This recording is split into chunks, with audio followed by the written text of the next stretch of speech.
Again? He was just sworn. Yeah, okay. Yeah, he just, perfect. He's already been sworn.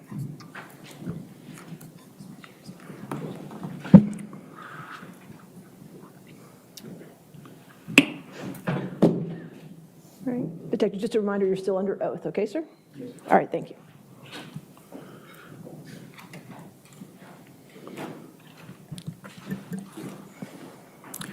Detective, can you see the document that you had created? Yes. Digital forensic summary? And when you obtained the data in doing your forensic analysis, describe for the ladies and gentlemen of the jury what you do. To obtain. Make sure the green button's on there.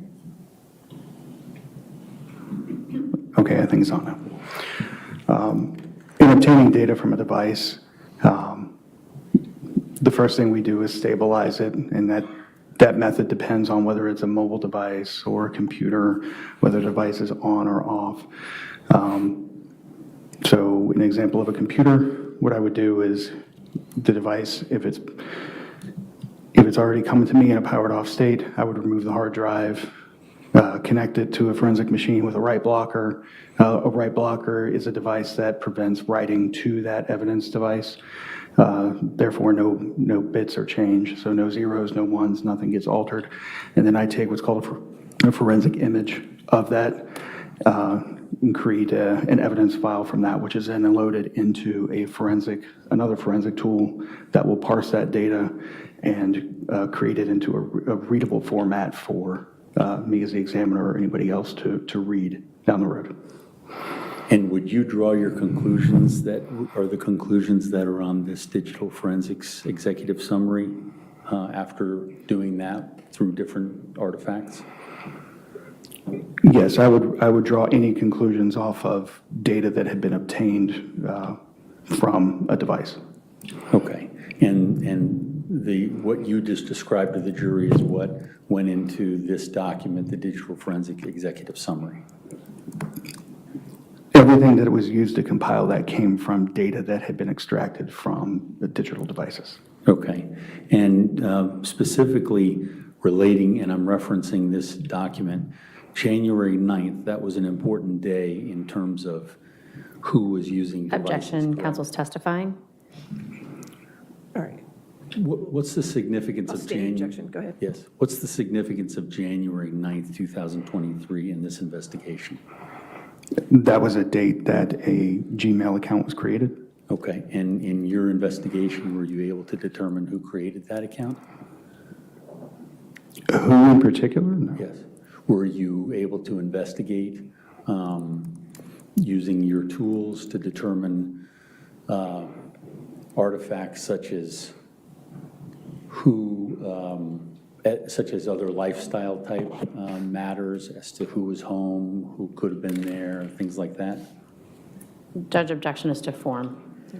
If you want to state that question again. What are the things that, so when you're honing in on who was using a device, what things do you look at? I would look at a variety of things.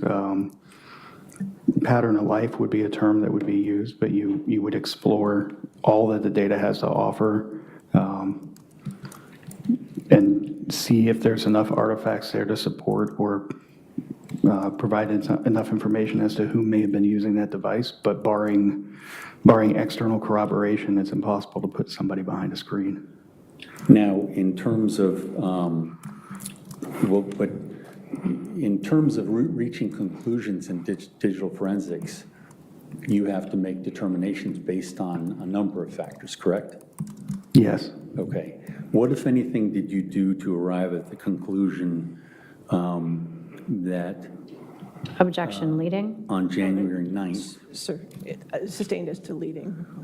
what, if anything, did you take into consideration in arriving at your conclusion on January 9th, 2023? For that particular date? Yes.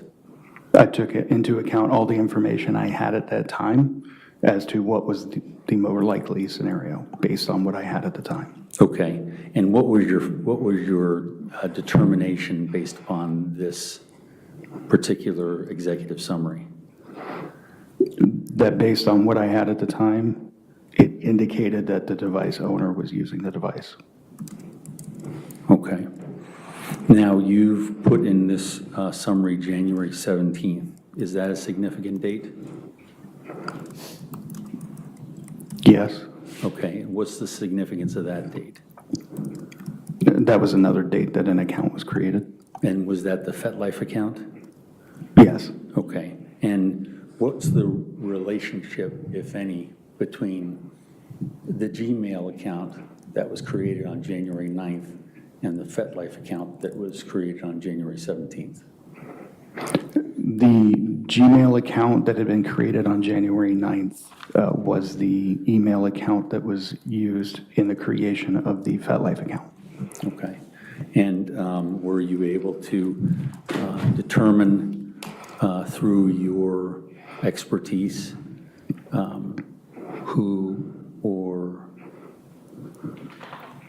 who had control of the device, Christine's devices on that day? I was able to determine that it was her phone involved in creating that device. I was able to determine that it was her phone used in the creation of that account based on a variety of returns. And did you make any conclusions at that time that she had not given up her devices? I had nothing indicating loss of dominion and control at that time. Okay, and that's what your finding was as per that particular day, correct? Yes, Has that changed? yes. When did that change? A codefendant admitted to using the devices. Okay. Has it digitally, in terms of digital forensic artifacts, has that changed? No, the zeros and ones did not change. Okay, so, and zeros and ones, that's binary, right? Yes, So your conclusions based on zeros and ones are still the same? yes, The only additional factor is the codefendant adopted a different story. I was provided additional information that had to be taken into account, yes. Okay, meaning she told the story that she told the other day here. Yes. Okay. Were there any other conclusive digital artifacts that were different in the creation of this report other than the codefendant testifying differently? I'm sorry, can you ask the question again? It wasn't a very artfully worded question. Were there any, so we were just talking about digital analysis, the ones and zeros, right? And that's the thing that you oftentimes work with, correct? Yes, And what your testimony was is that the codefendant's testimony was the thing that changed relating to the January 17th that we were just talking about. yes, context is important. Okay, and was there something other than her accepting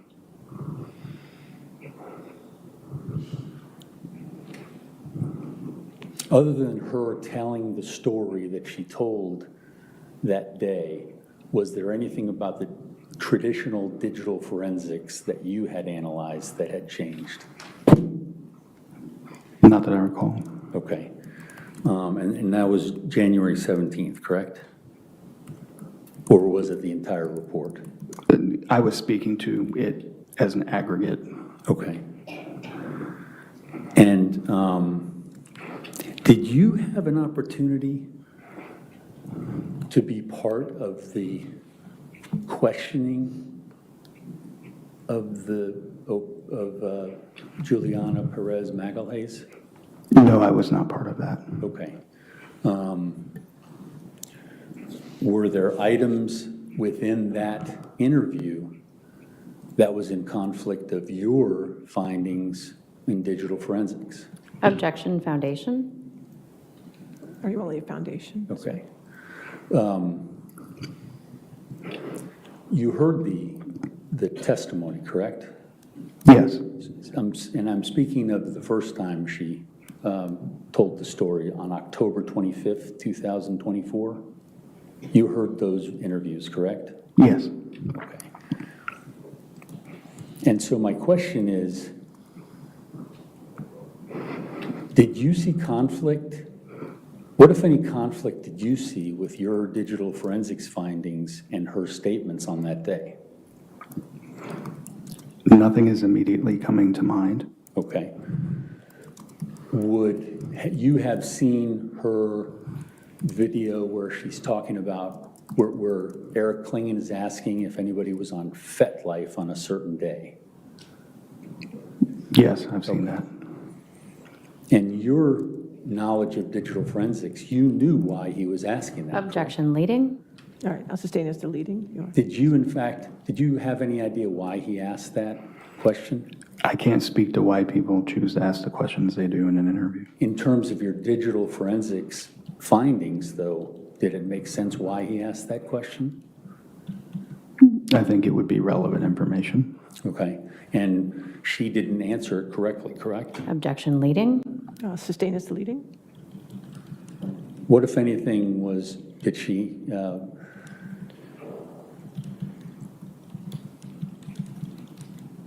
strike that question. Okay.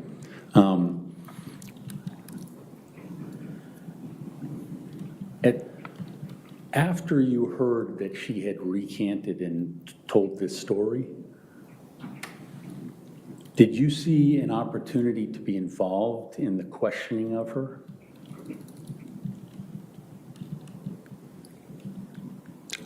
I think I know what you mean by that. I would have liked to have been involved, but I was not involved in questioning her at all. Okay. Looking back on the interview, if you had been involved, could you have assisted them? I believe so. Okay, and who were the people that were in the interview room? Objection foundation. Well, if you want to have a foundation, if he Okay. knows. When she was interviewed, there were a number of detectives in there, correct? I believe so. Do you know any of the detectives that were in there? Yes. Okay, and did you have an opportunity to talk to them about your ability to assist them in her story? Prior to that, Yes. no, I did not have an Were opportunity. you aware that she was doing that prior to No, her story? I was not aware until after it had already taken place. Okay, so they didn't and were you the digital expert for this case at that time? Yes. Okay, so what, if anything, did they do to get information from you to make it a more accurate questioning of Juliana Peres Magalhães? I wasn't able to provide them anything because I didn't know what was happening. Okay, and no one told you that? Correct. Okay.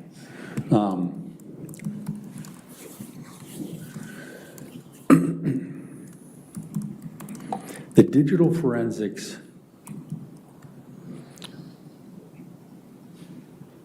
no, so you were transferred, correct? Yes. When did that occur?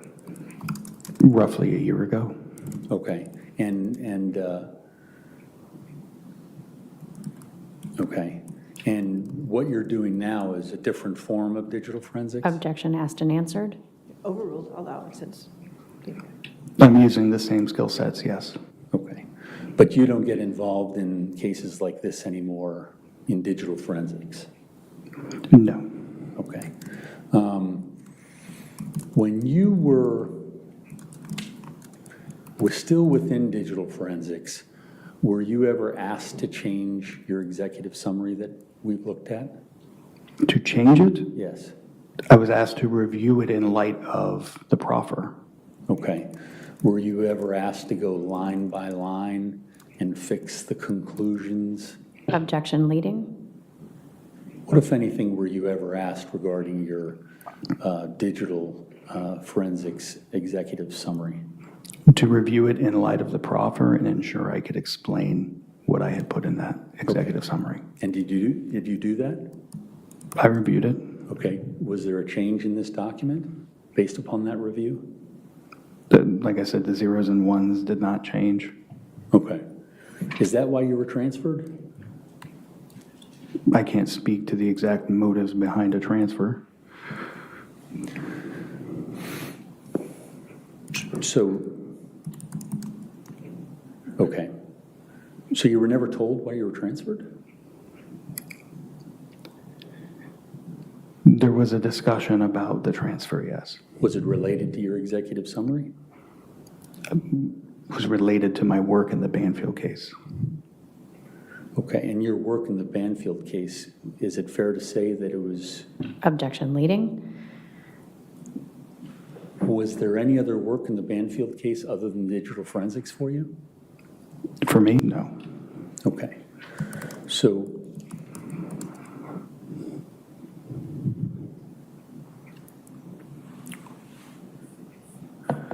let's go through that document if we can.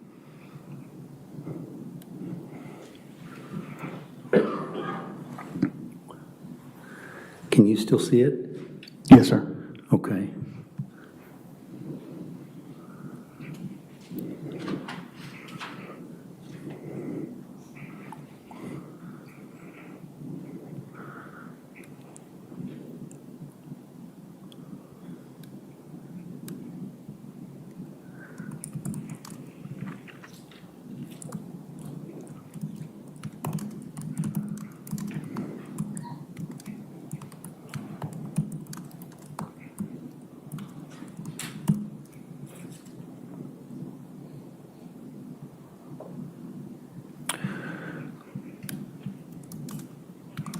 Looking at the January 18th to until February 23rd discussions in your report.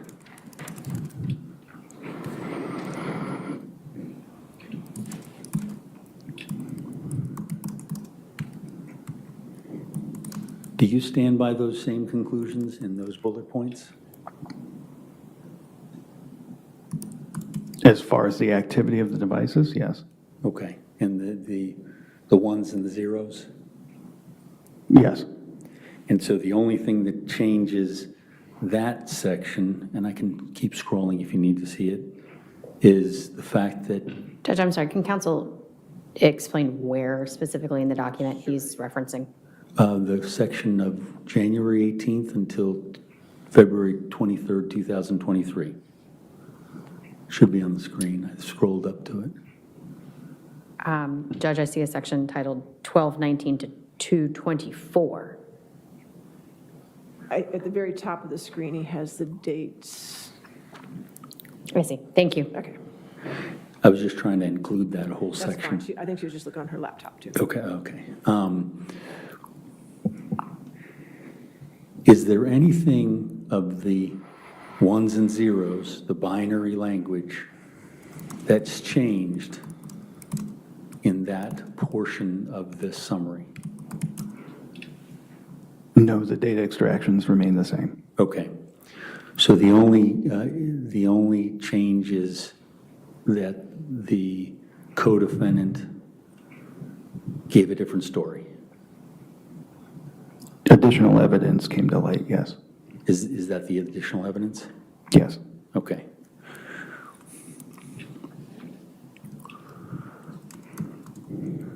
Do you see the section that says February 18th, 2023? Yes.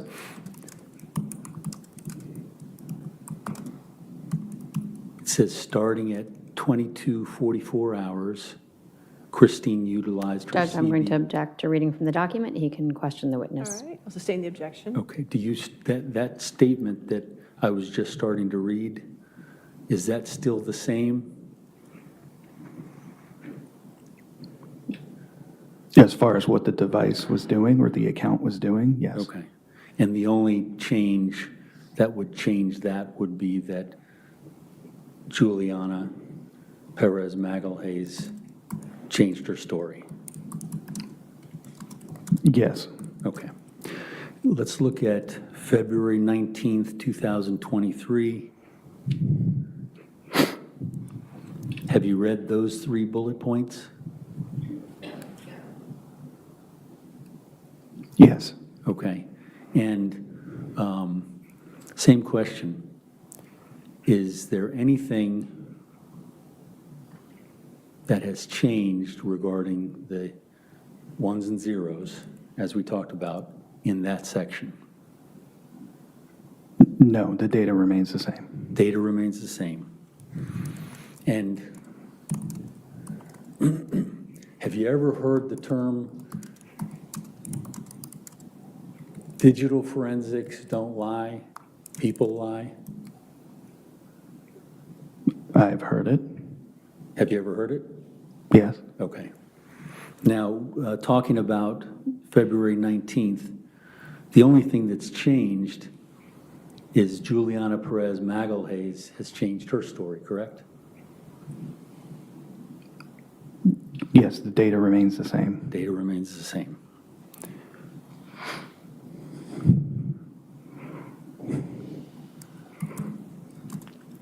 (219) to 2023, February 19th, until February 24th, 2023. This references Telegram communications. Do those items remain the same? Yes, the data did not change. Okay, so I don't want to put words in your mouth, but pretty much everything is the data hasn't changed, correct? Correct. Context did. Context, and the context is in the form of recantation of Juliana Peres Magalhães. Yes. Okay.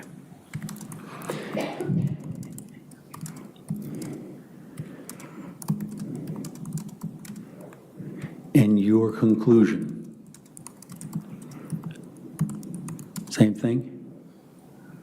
Yes, sir, the data still hasn't changed. Okay, and that hasn't changed except for the recant of Juliana Peres Magalhães. Yes. Is that correct? Yes.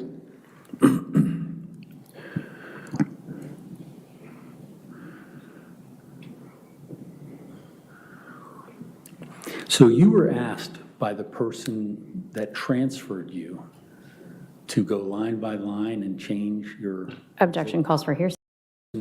that transferred you to go line by line and change your, Objection calls for hearsay. I'll sustain the objection if you want to rephrase. who were you asked to change your executive summary by? Again, I don't believe I was asked to change it. I was asked to review it in light of the proffer. Okay, and so when you reviewed it in light of for the proffer, was there ever another executive summary created after that? No, I did not create another document. Okay, so you just reviewed it as you were asked to do, Correct. but there's no actual executive summary like you did in this situation? Correct, I did not create another document.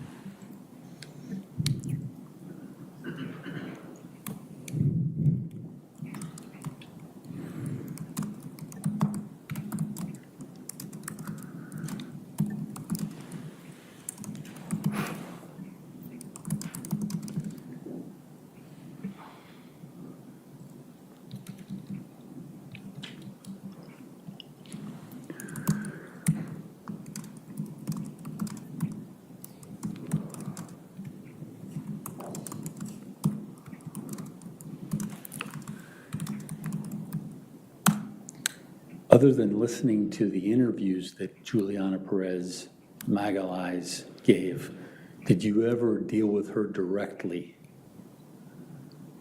No, I had, only when I got her phone from her when she was arrested. Okay. So is it fair to say that you were never in a position to challenge any of the things she said? I conducted no interviews with her. That's correct. Were you able to observe whether she was ever challenged on any of the things she said? Only with the interviews that have been recorded.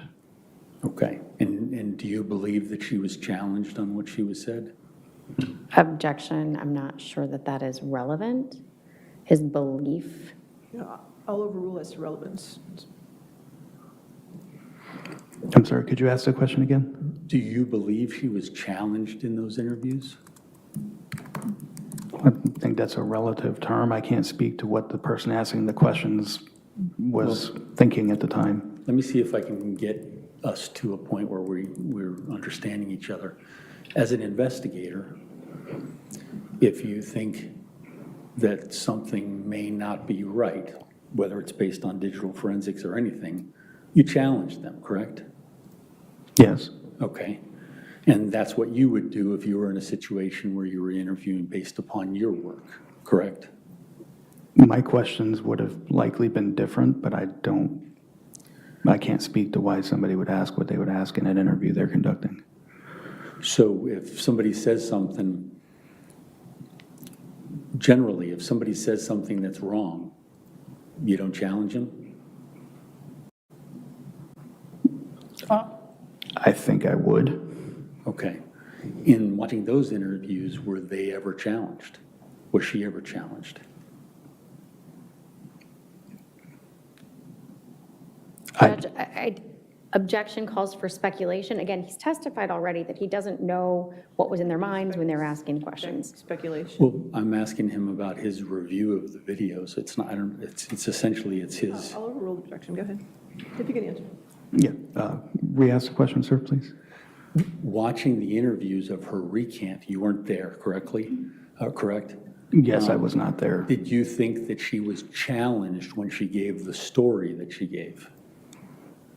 It appeared to be more of a free-form interview. I did not see direct confrontation on things in that interview. Okay. And when you say free form, you mean she was just able to tell what she wanted to?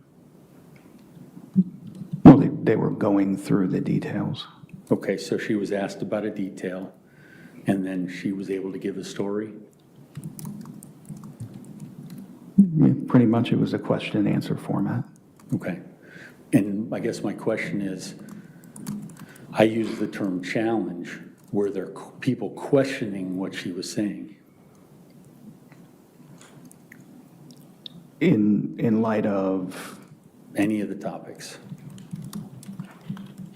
I don't remember anything specifically. Okay.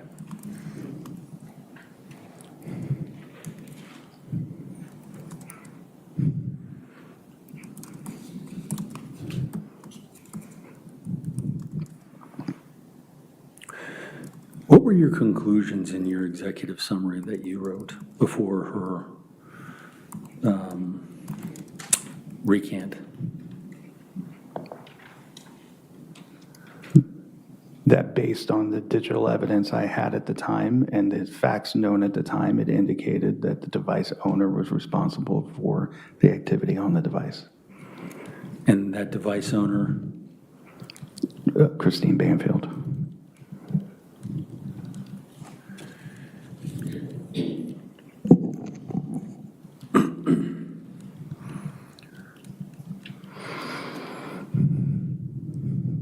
I have no further questions, Your Honor. Cross-examination. Thank you. Let me just put this down, or do you need it? Let me take it away. Or just put it down. It's fine.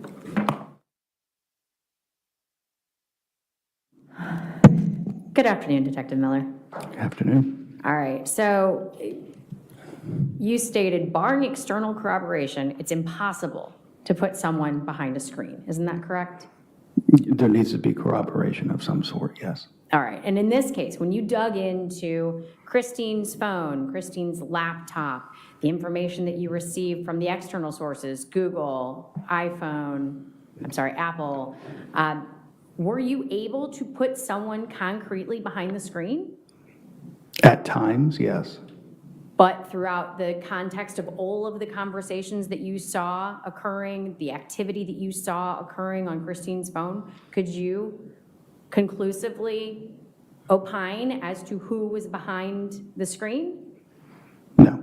Okay. And when you wrote this report that Mr. Carroll has referenced, you used the phrasing, Christine did this, Christine did that. Is that correct? Yes. Okay. And after additional information and further investigation, you would have changed that to Christine's phone or Christine's laptop. Is that correct? Correct. Because again, you can't put someone behind the screen in this case, can you? Not for everything, correct. Okay. The evidence itself did not change, correct? Correct, the data did not change. You did not change the evidence, correct? No, I did not change the evidence. You reviewed how many terabytes of data in this case? A lot. A lot, okay.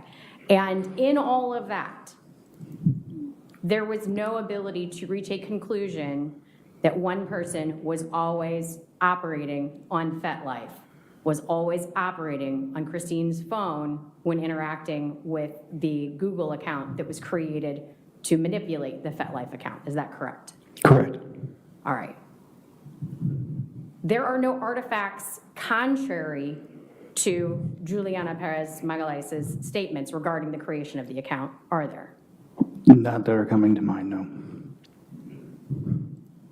And the only changes that you would have made here is, again, to clarify that there are points at which you cannot tell who is operating the device. Yes, I would have clarified. It's very difficult to speak about devices constantly saying this person's device, that person's device. I did it with Joseph Ryan's devices, Brenda Banfield's devices, Juliana's devices all throughout. I just called it the person who owned the device using. All right, so in this case, I got louder. The digital forensics may not lie, but they didn't provide us with any conclusive evidence of who was operating Christine's phone when the Google account used in conjunction with the FetLife account was created. Correct. Okay. You were also asked about your review of Juliana Peres Magalhães' original proffer that occurred on October 25th. Is that correct? Yes. Okay, were you aware that there was another interview with Juliana that occurred in February? Yes. Okay, and did you receive information from watching the October proffer about what was going on in the room between the detectives and the attorneys that were present? Did anyone show you the notes that were passed? Have you had the opportunity to talk to those individuals about what they might have whispered about when they stepped out of the room? I did not discuss that with anybody. Okay, so you have no idea what, if anything, went into the questions that she was asked and whether or not there was effort made to confirm that her story had additional corroboration, do you? Correct. Okay. Judge, I don't believe I have any other questions. right. Thank you so much. Redirect? Sir, do you know why you as the expert... Wait till you get to the microphone, please. Do you Thank know why you as the expert in digital forensics was not called in the Commonwealth's case? I don't. Were you ever told anything about that?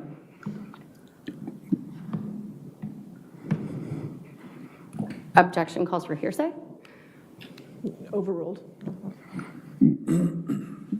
I just know that they were not advertising it, that they were having the proffer at that time. I found out afterwards it had already taken place. No, I'm talking about for the trial, for this trial.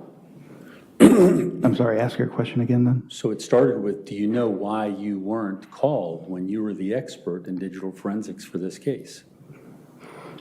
Again, I can't speak to somebody's motivation for not including me. Okay.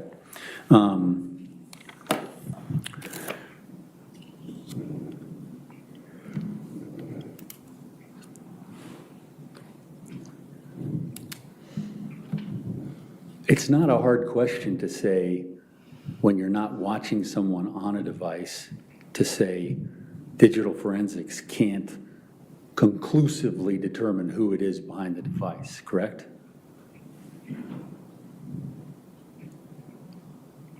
Can you ask it again, please, sir? Sure. It's not a hard question to ask someone like yourself, you don't know 100% who's behind that device. Isn't that correct? Objection leading? I'll sustain as to leading if you want to ask.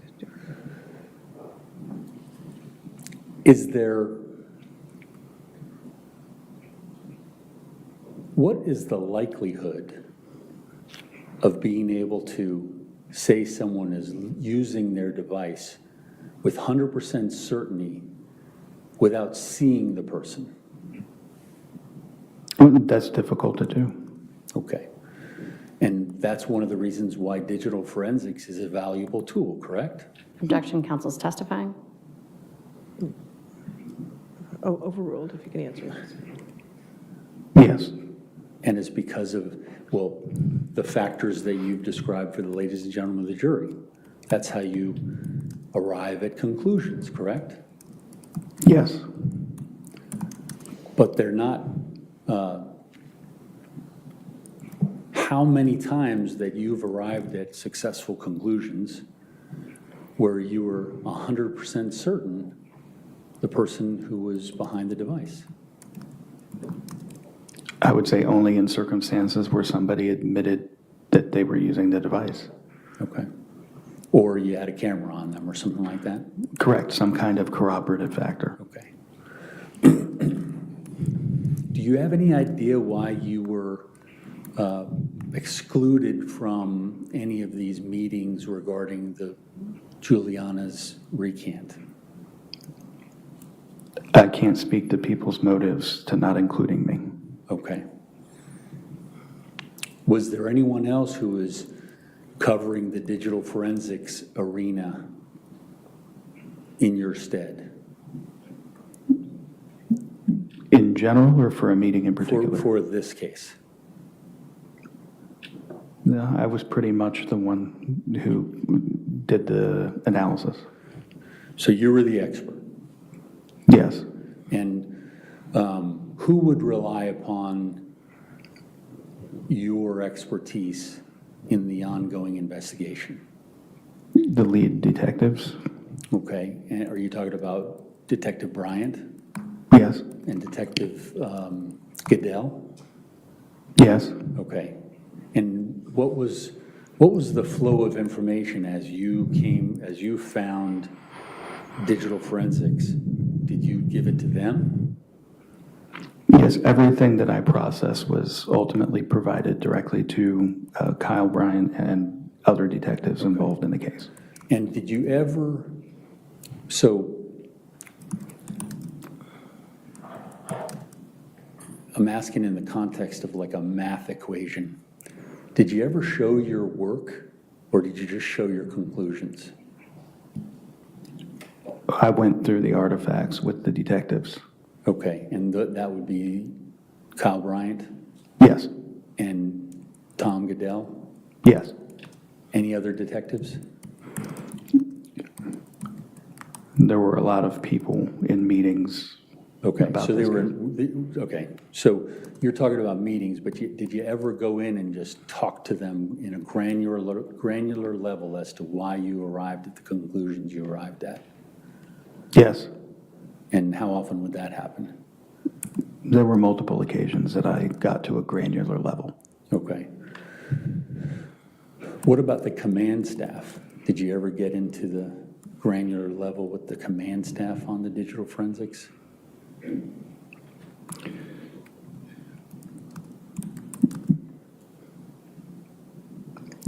There were multiple meetings where command staff was present and I outlined why I came to the conclusions I came to.